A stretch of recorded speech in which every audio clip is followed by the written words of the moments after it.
Welcome to Circle of Hearts Radio. Journey with Grandmother Allayah as she enters her magical world of relics, sacred sites, and ancient crystal skulls. Meet with exciting trailblazer authors and individuals shifting the consciousness of humanity. Send her your questions to be answered on air on her monthly segment, Ask the Oracle. And now your host, Grandmother Allayah, in the sanctuary on the airwaves on OMTimes Radio.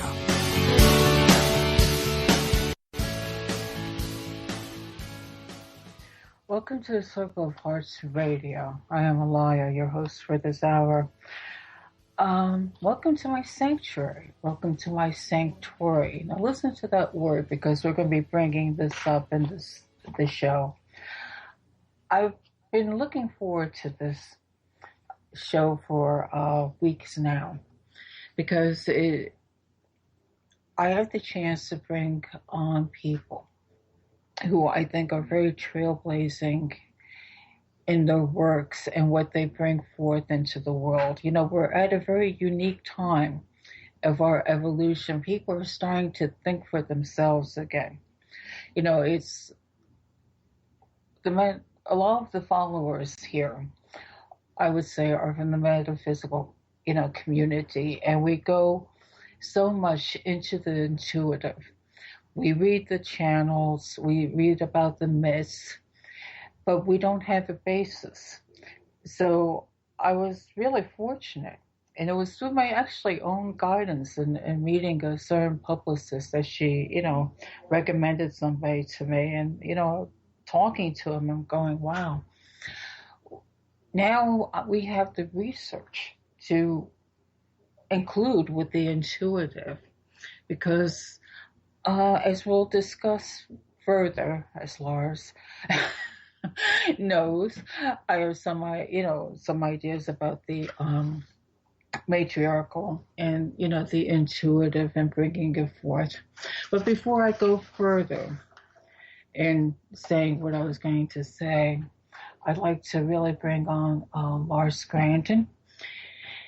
He is an independent software designer and author and researcher, and he's very trailblazing because he's bringing forth research. We all have the questions of, who about creation, and he's an expert in cosmology, and this brings forth.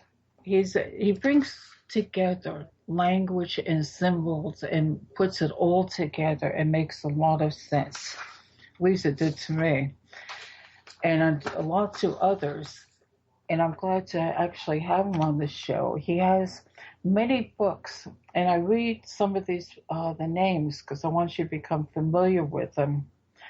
Of course, we're going to be talking about the point of origin today, but he's also written the Velikovsky heresies, the science of the Dogon, the sacred symbols of the Dogon, the cosmological origins of myth and symbol from the Dogons in ancient Egypt, India, Tibet, and China, China's cosmology prehistory, which a book I was extremely interested in because ancient China is a fascinating subject to me.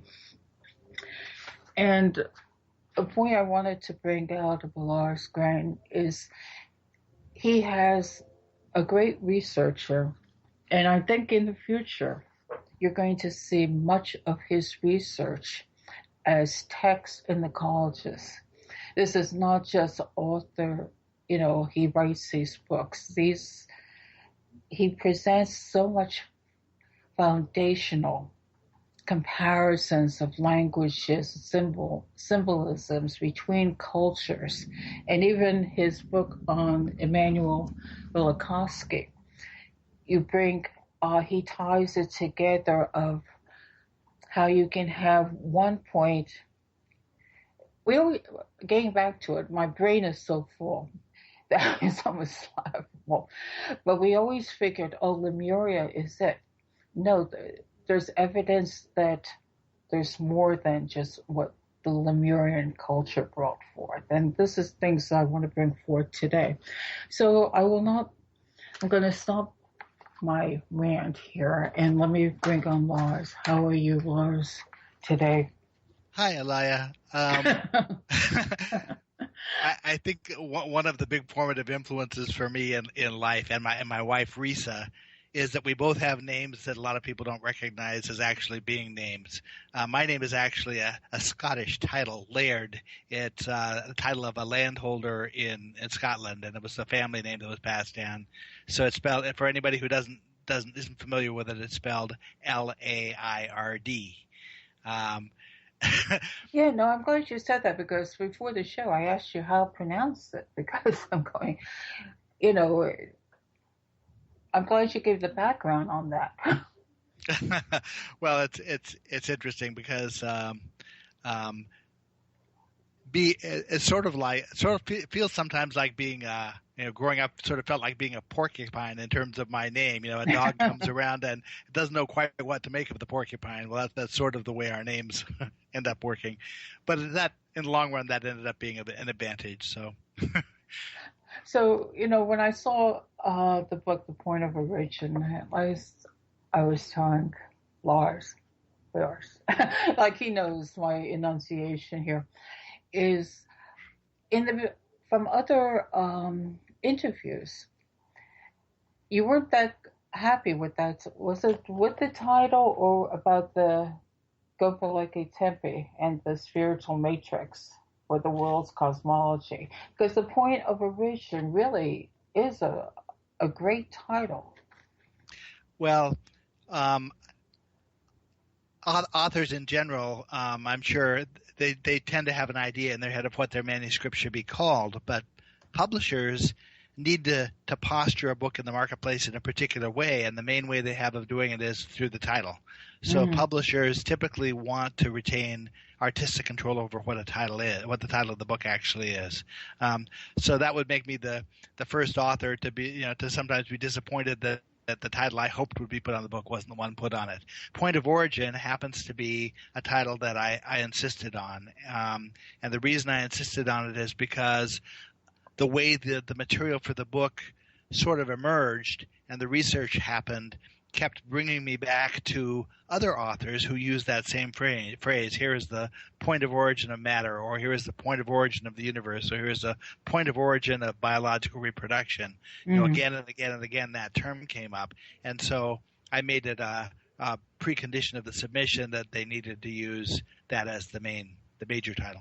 I'm glad you actually insist on it because for me, looking at all, the books that you've written before, and you mentioned this yourself in some other conversations, actually the research from all these other books really kind of bring you to this point with this place in Turkey, Gobekli Tepe.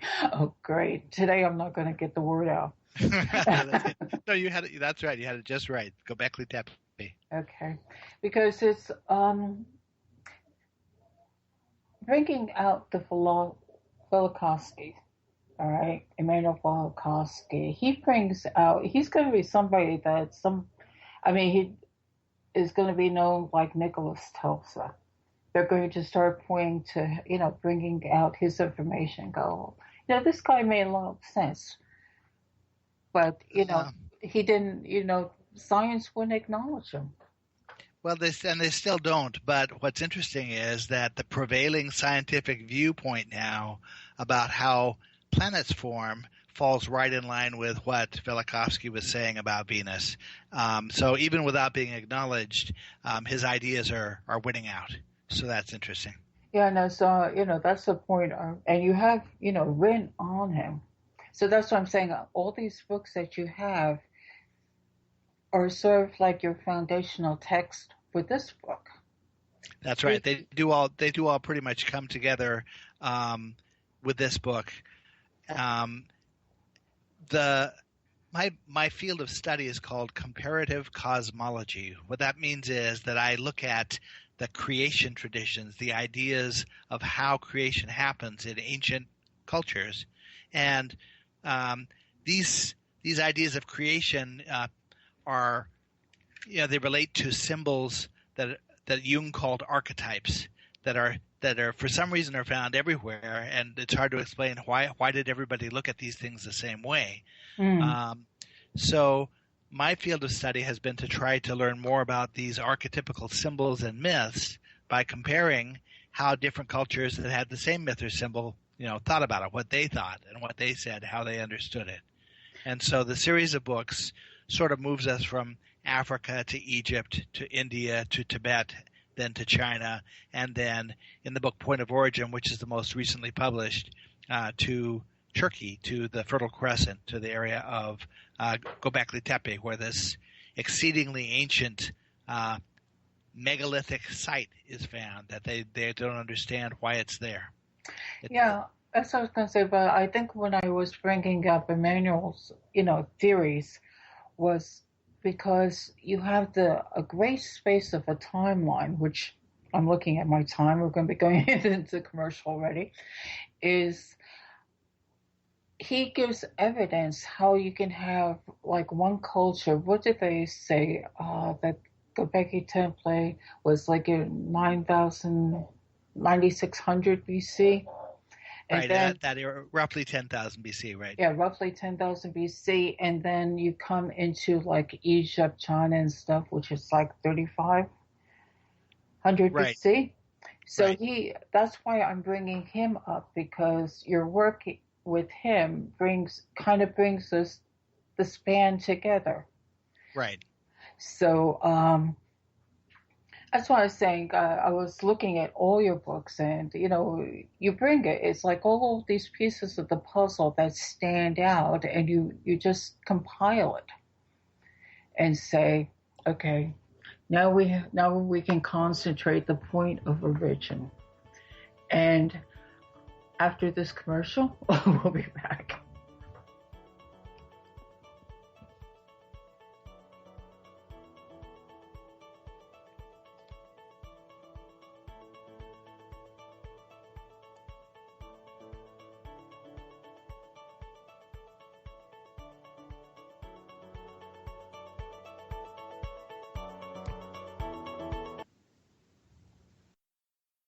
Bringing you the best of the conscious minds in the world. OMTimes Radio, your conscious lifestyle on steroids.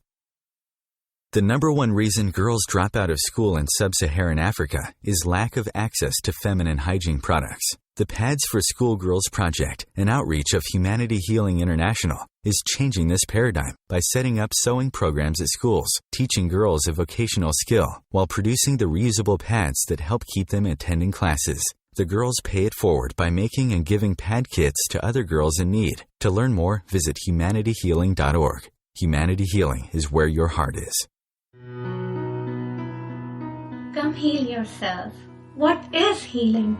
Healing is nothing but connecting to your all-knowing higher self that already has solutions to all your problems and is always there to guide you. Through this show, we help you to connect with that you are and help you realize the innate potential you have to heal every aspect of your life.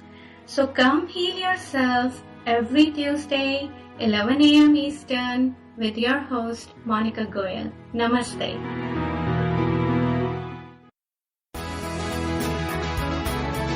Live with medium Lisa Phoenix, Mediumship Messages and Musings, explores mediumship and all things metaphysical. Lisa Phoenix invites you to reach above and beyond your everyday experiences, to explore new dimensions in the spirit world. She will do live readings to connect callers to their loved ones in spirit, shares engaging stories and teachings from her own personal experience, and will have intriguing conversations with other mediums, spiritual teachers, and healers to help you understand the metaphysical world so you can connect to these forces in your day-to-day life. Join your host on this magical and metaphysical journey into the world of spirit every Sunday at 1 p.m. Eastern Time. Being a radio host on IOM-FM allows you to build your show on a rich platform with the power of the internet to fulfill your outreach goals and connect with a very specialized and global online audience, unlimited by time and distance. OMTimes Radio will provide you with web relevance, a recognizable conscious brand, and with the standard of excellence that has accompanied every single OMTimes endeavor. Host your show with OMTimes Radio Network. Free your mind. Expand your soul. OMTimes Radio. IOM FM. We're back with Laird Scranton, and this little commercial break gives me a chance to focus because I have so many questions. Laird, you had a chance yourself to go visit Gobekli Tepe, right? No, actually, my research has all been done from the comfort of my home. I have tried to capitalize on anthropological studies and things. Groups will go into an area and spend 30 years studying a culture with the hopes that somebody will then assimilate that information and try to make sense of it and try to apply it. Well, I'm the guy who applies the information, not the guy who goes out and actually uses a pickaxe to dig out the artifacts. Well, you have a wonderful writing style, because in reading this book, I felt that you were there. I really did. It was, really great. Now, I'm curious about the megalith pillars. These stone pillars, I've seen them. Anybody that watches Ancient Aliens, you see these beautiful, like the T-shaped pillars. Right. Now, it dawned on me, Stonehenge has a similar configuration, doesn't it? Right, it does. The concept of stone circles is one of the first symbolic elements that we can point to that relates to this tradition that I've been researching. All right, and because I think this place in Turkey, which I've been looking at maps, really is sort of, if you look on a flat map, it does seem to be the center, or almost like the yes. Middle.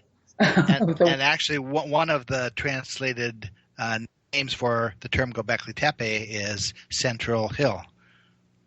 And if you look at land masses, if you step back and you look at where Egypt is, where India is, where China is, Tibet, and so forth, that Gobekli Tepe is sitting very centrally located among all those groups.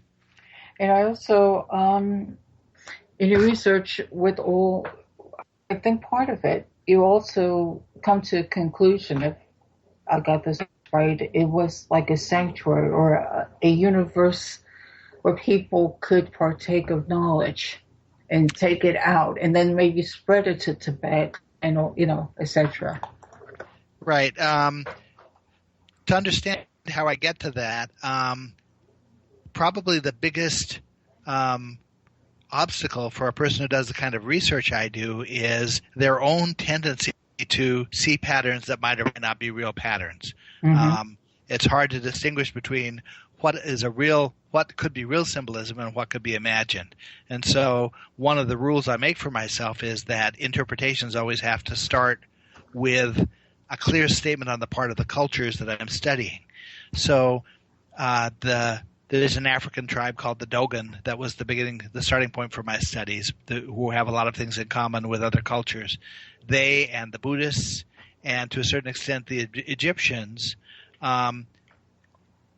strongly say that civilizing skills were either brought to them or instructed to them in ancient times. In Egypt, they believe their system of writing was given to them by gods. In Buddhism, they remember a time when knowledge was first imparted to humanity at a place called Vulture Peak that's described similarly to Gobekli Tepe. For the Dogon, they say that instruction happened at a remote location that certain tribes members were taken to and taught civilizing skills. Well, Gobekli Tepe looks as if it could have been one of these instructional locales. Researchers there don't really have a sense of what its purpose was. They know that the people didn't live there year-round because they don't see any of the kind of refuse that a city or a village would leave. They know that it wasn't a burial site because they're not finding lots of bones there. Mm-hmm. It wasn't a fortification to protect them from people. It wasn't set up as a military base. So they imagined that maybe sky burials like the Tibetans do were done there, where a body would be left out to be desiccated by birds of prey and things like that.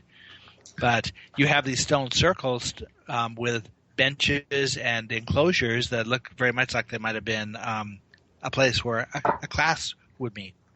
What's interesting, what I has written to Lars before, was now we're going to bring forth the idea of bringing the intuitive in. In the early 2000s, Maya Nurtumid, Spirit Mythos, huge website of her channels, had brought out the word sanctuary, which was a sanctuary, a place of sacred presence, a place of learning, a place of almost like a retreat, which in her visual arts, it was like these little isolated spots. And I was saying, when I was reading about Gobekli Tepe, I'm going, this sounds so familiar. But here you have an intuitive channel, but now we have the research. You know, it's like the two train of thought coming together. And which prior to the show, I also had, discussed with him. He had mentioned about the matriarchal cultures. And again, they respected the intuitive. And what were you saying about how many, the years difference? Okay, well, Gobekli Tepe, dates from around 10,000 BC, but many of the other cultures that I've researched date from around 3000 BC, which is about the time writing appears. Mm-hmm. So during that 7,000-year span between Gobekli Tepe and ancient Egypt, we don't have any written texts to use to try to anchor any interpretations. And you can't say that with certainty that a culture thought this or they thought that prior to the appearance of writing. You need a text that says, here's what they thought. Mm-hmm. So one of the tricks with Gobekli Tepe was to try to find ways to be able to know with certainty, or at least with high probability, what, how the people who lived during that time were interpreting certain symbols and certain shapes and certain structures. Language ends up being a key to it anyway, because there are some features of language that help us. One is a tendency as we go back in time for ancient languages to have common ways of expressing things. Mm. And so I discovered when I wrote my China book that I could use the dictionary of the African tribe and the dictionary in ancient Egypt to explain concepts that were poorly understood in China, because they expressed their concepts the same way. In the case of Gobekli Tepe, there are words in the modern Turkish language that can be used to as a basis of comparison to these other dictionaries to find out what did the culture think. There's another feature of language. It's called ultra-conserved words. It's the tendency of words that are very important or significant to a culture. They tend to stay in a language for a very, very long period of time. So I could go to a modern Turkish dictionary and discovered that the word tepe, which is half of Gobekli Tepe, has maybe 25 meanings in the modern Turkish language. Mm-hmm. If I look at an Egyptian hieroglyphic dictionary, I discovered at least a dozen of those expressed in ancient Egypt the same way, with the same meaning, same pronunciation. So there's comparability here between the dictionaries, and that's one of the factors that helps sort things out. And like I said, you're meticulous in researching. I mean, it brings it together, and there's no doubt it's not. That's why I was excited to say, you bring the research to the intuitive, because usually with the intuitive, whether it's shamanistic or whether the oracles of Delphi or any medicine people of, the Aboriginal elders of society, like you said, there wasn't a written language. It was the storytelling. And now it seems like when there was written language. They were working off the storytelling. It's true that in ancient Egypt, there are maybe 30 glyph shapes that are used to write Egyptian words that take the same shape and same meanings as cosmological drawings that the Dogon tribe make. These are drawings that are used to help explain concepts of creation. There's a drawing they use to describe a component of matter that sounds a lot like protons, electrons, and neutrons, but the drawing is a very close match for the shape that an electron makes as it orbits an atom. So you've got matches here.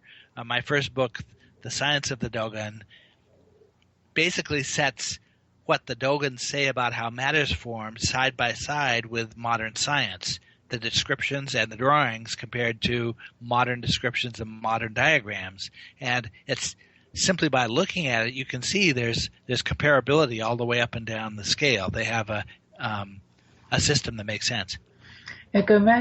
Going back to Gobekli Tepe, now there was a lot of animal symbolisms engraved on these pillars, and everything was in symbols.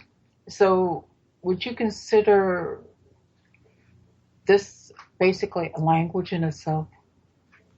I see it more as a proto-language at that point. And the way to explain it is this. I could see that the various kinds of animals that are pictured on these pillars, which include serpents and vultures and foxes and geese, bulls or cows, there are scorpions. There's a wide number of different animals that are pictured on these pillars. Mm. I could see that many of these were the same animals that are used to symbolize certain concepts in the cosmology. Maybe after your break. Yeah, it goes quick, doesn't it? It does.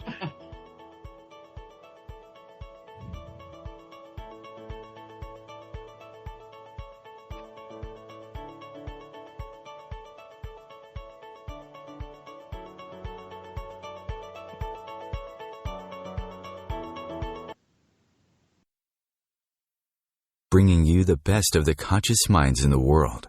OMTimes Radio, your conscious lifestyle on steroids. Have you ever wondered how to change your love paradigm? The secret key is finding a love partnership, not just a regular connection. How do you find these? Through conscious relationships. Ascending Hearts Dating is a dating site for people like you that believes in second chances and a different type of spiritual connection. Try Ascending Hearts for free today at ascendinghearts.com and change your love paradigm. Ascending Hearts, the premier dating community for the spiritually awake. Join Elliot Jollish, the business therapist, each Tuesday at 5 p.m. Eastern for the Elliot Jollish Hour as he interviews business experts on your behalf. And you're invited to email your business questions to questions@ecjgroup.com for answers, live, on air every Tuesday at 5 p.m. Eastern on the Elliot Jollish Hour. Do you want to be a better communicator? Do you want to better connect with the important people in your life? Do you want to enrich your relationships? If so, join me, Matthew Cooper, on the Positive Control System Show every Wednesday evening at 11 o'clock p.m. Eastern Standard Time on OMTimes Radio. I'll meet you there. Being a radio host on IOM-FM allows you to build your show on a rich platform with the power of the internet to fulfill your outreach goals and connect with a very specialized and global online audience, unlimited by time and distance. OMTimes Radio will provide you with web relevance, a recognizable conscious brand, and with the standard of excellence that has accompanied every single OMTimes endeavor. Host your show with OMTimes Radio Network. Free your mind. Expand your soul. OMTimes Radio. IOM-FM. Laird Scranton, and there's so much in this book. We're halfway through the show. We haven't even touched upon so much, but one of the basic things is we do see as Gobekli Tepe as a point of origin, as a sanctuary, as a learning place. Even listening to you talk, I was visualizing the mystery schools of Egypt, of China, all the esoteric. This was sort of like a precursor.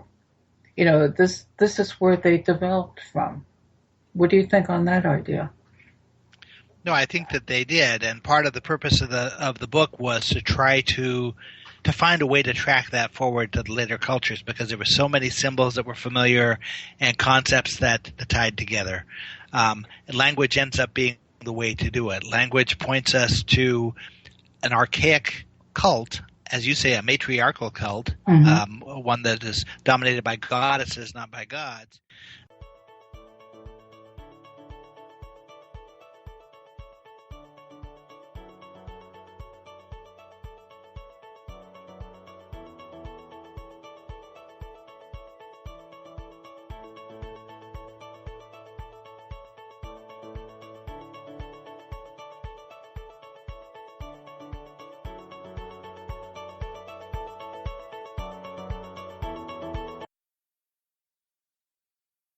Bringing you the best of the conscious minds in the world.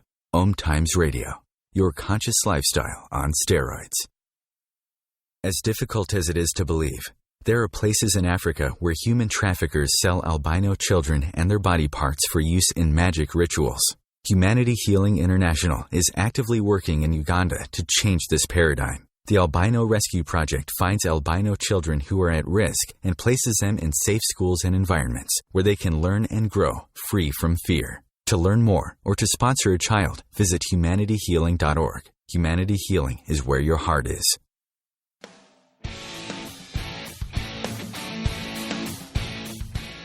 Looking for inspiration? Want to be inspired? Not sure where to go?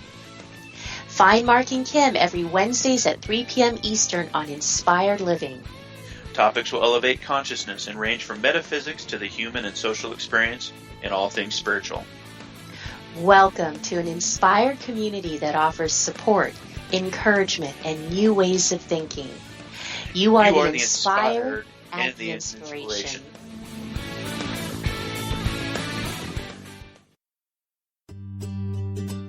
Have you bought into the idea that you have to work hard for your money, that business is hard? I will share some dynamic access consciousness tools to get you out of your own way so you can create a business that actually succeeds.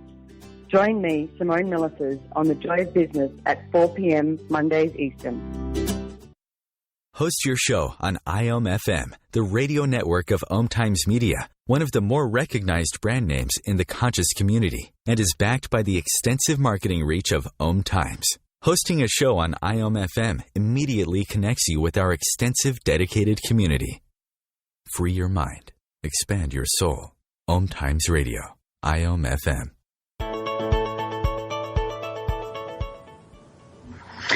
Lars, are you there?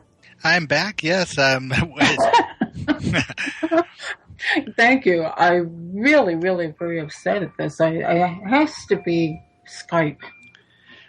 Well, it's more than just that. I have certain groups that have tried numerous different ways of connecting for discussions, and every single time there's an interruption or some odd set of things that happen.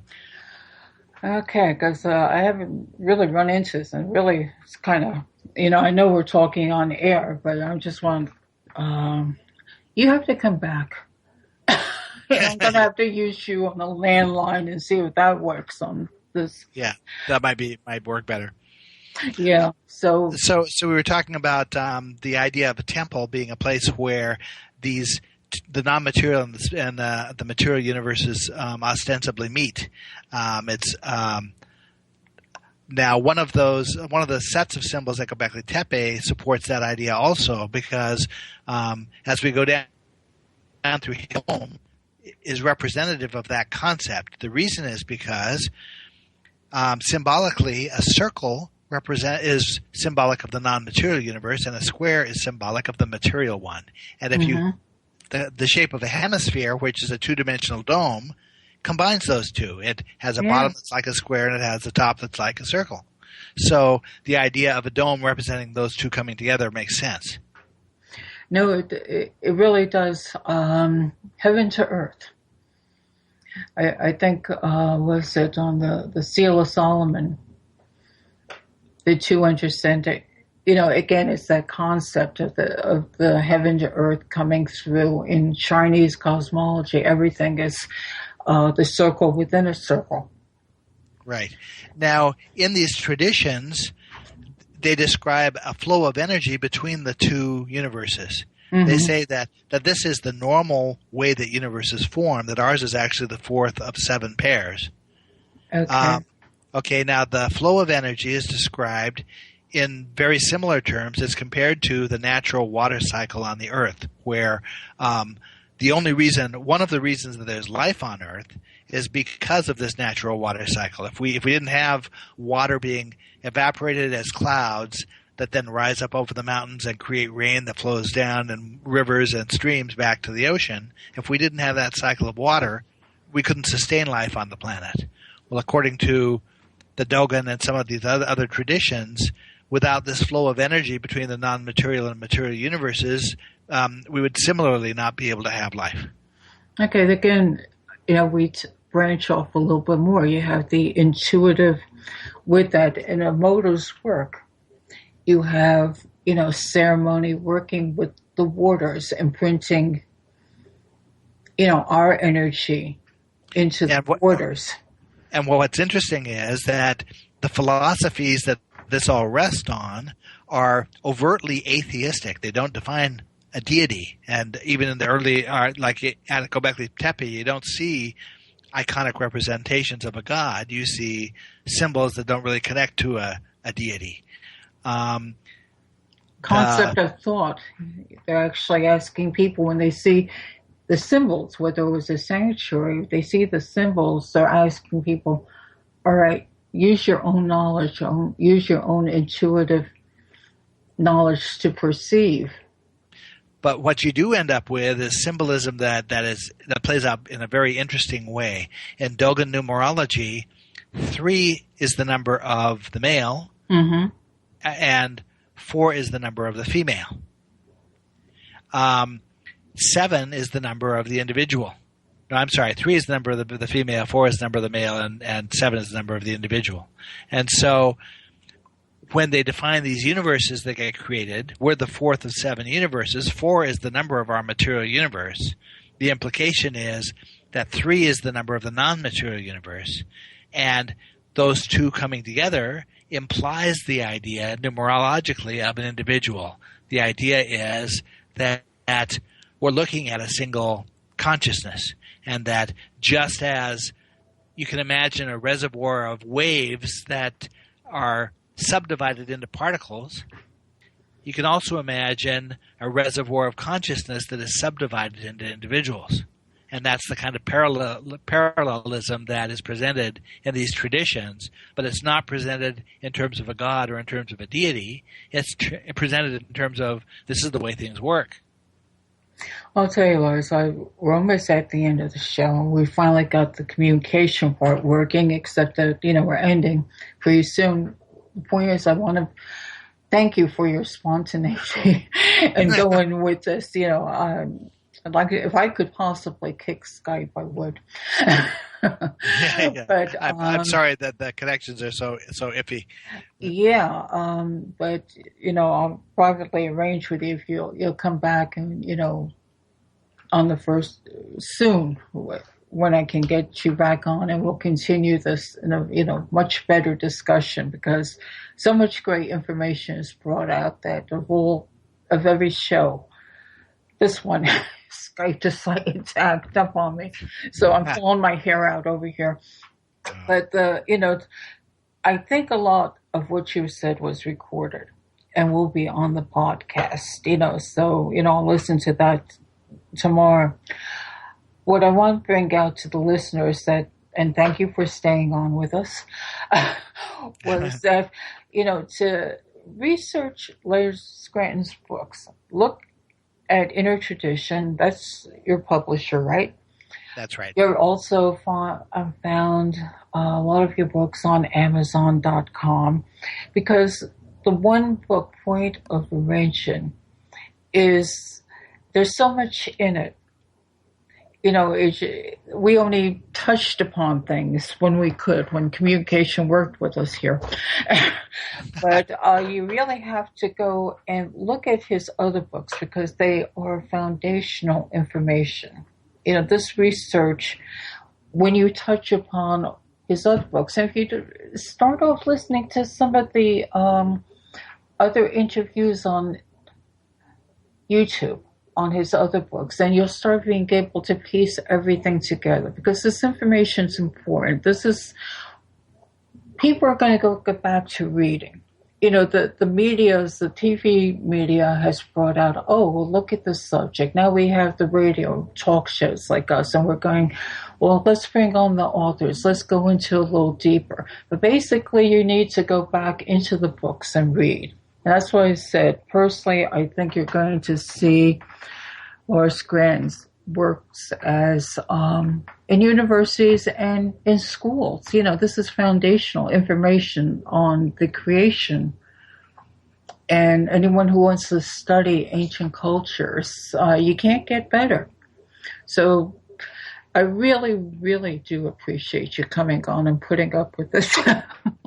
No, well, thank you very much for bringing me on. And as I say, this happens a lot. Researchers I talk to, and it happens to them also. Because it's like such great information. You know, I had told you, oh, I got a million questions. Basically, I'm trying to get everybody back on here. But I really do believe a lot of it was recorded. But for now, I really ask, my listeners to check out this book, Point of Origin, because so much comes together. And it seems deep, but once you start getting into it, it's like putting all the little pieces of this million piece puzzle together, and it starts fitting together, and you create this picture. And it makes sense. The Dogon compare it to peeling back layers of an onion, skins of an onion, that you peel one back and whoops, there's another one. Peel that one back and there's another one. Well, believe me, I really appreciate research, and that's why I was very excited to be able to bring it out, so we could discuss it, except that Skype wasn't working with us today. So I'm glad it has happened to other researchers because I was getting a little bit upset here. But I'm glad the information that we did get out, and the hour went too fast. It did go by very fast. And, like I said, I'd like to have you back on so that maybe I'll try your landline and see, if that works, so that if the energies of the universe will cooperate, I may have to do a communication dance here or something. Yes, I may have to sacrifice a goat before we start. Yeah, we might have to, and I really appreciate that. So, I just really wanted to get out to the point to, go to Inner Traditions, go to Amazon, pick up Laird's books, look at the interviews on YouTube. The information is fascinating. Don't stop at what you see on Ancient Aliens when they say about Gobekli Tepe. Go further, because we're at a point of our civilization that you have the opportunity with all this information to know. So, when we do bring out, an author, he has really a lot to offer as far as putting this huge puzzle together. So, that's really, if anything, if I can, before we end up going, is stressing to check out your books, because they really are valuable. Like I said, I've spent more time on Laird's books and his information, and that's why I'm so frustrated. Well, we could try this again at another point and maybe have a little better luck. Yeah, no, I appreciate you going for that, because it was fascinating. And like I said, between you and I, we can get a lot of angles going on, on the discussion. So we have a minute. You have other books in the future coming out, or? Yes, I have a book right now at the publisher that The working title is called The Overthrown Boat. I don't know what the actual title will end up being yet. It's about northern Scotland, and it's a comparison to the same system. Well, Lars, I'm glad you got that out. Thank you so much, and I'm be looking forward to get you back. All right, take care. Okay. Well, thanks, Allayah. Okay.